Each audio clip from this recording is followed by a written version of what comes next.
DeRosier. Don't go in there. Don't go in there. Phelicia DeRosier.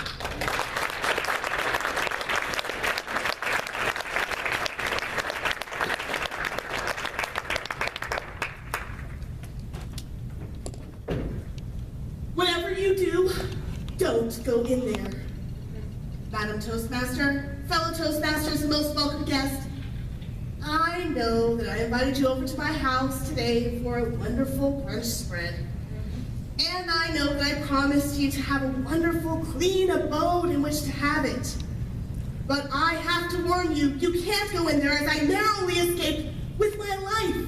In fact, in a moment of proactiveness, I almost set up some grief counseling with Jill Bernanke for my family after my passing. Now I know that you're not going to believe my story, but since I have to offer you some sort of explanation, here goes. I woke up this morning, and everything was just as it should be. I was getting ready to clean my house, and I went to tackle my first task, what we lovingly refer to in our household as Mount Laundry. Now, Mount Laundry is kind of like a member of our own family, not just because it's ever present, but also it happens to be about the same height and girth as an average adult person. I went over bravely, shoving my hand into the laundry and pulling out towels. I started folding. I've been told I don't fold very well. Should probably do it more often.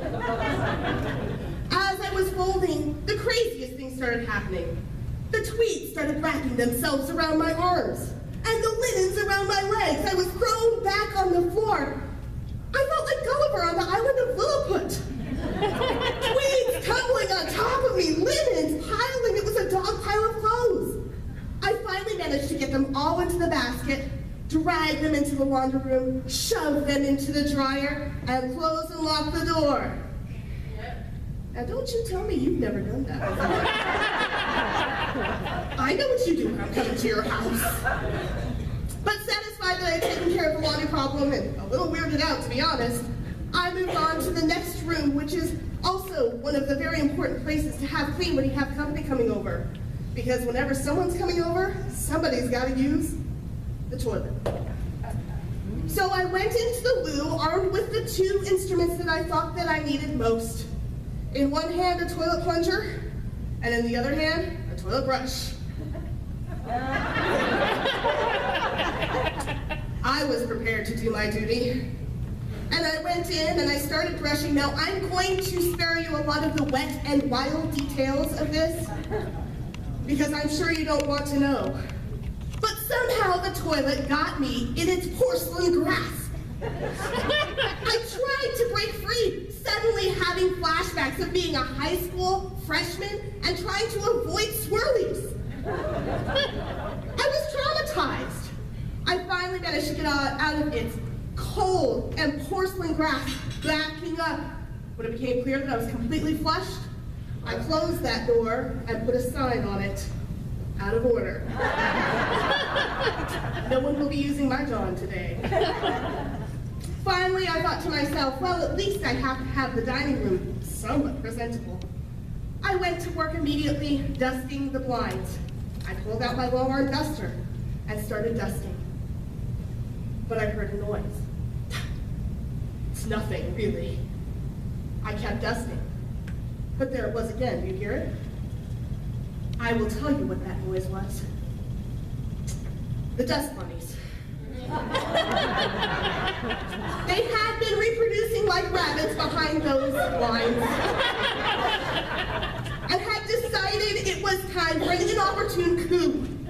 They started marching up the arm of the long-arm duster, attacking me from the right, from the left, from the right.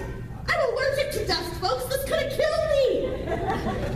I got them all off, dropping the long-arm duster, backing out into the hallway. I was done. And just then, the most horrific sound you could ever hear in this situation, I heard. Now, in retrospect, I will tell you it was a big mistake for me to get the self-propelling vacuum. I knew at the time that it was going to be a problem. It charged me down the hallway, wrapping me in its coils. I finally managed to get my arms free, grabbed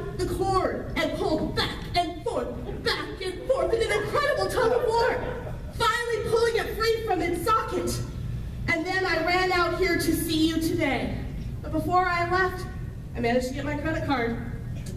And I'm hungry for some pancakes. What'd you say we go down to Marilyn's Cafe and have some? Madam Toastmaster.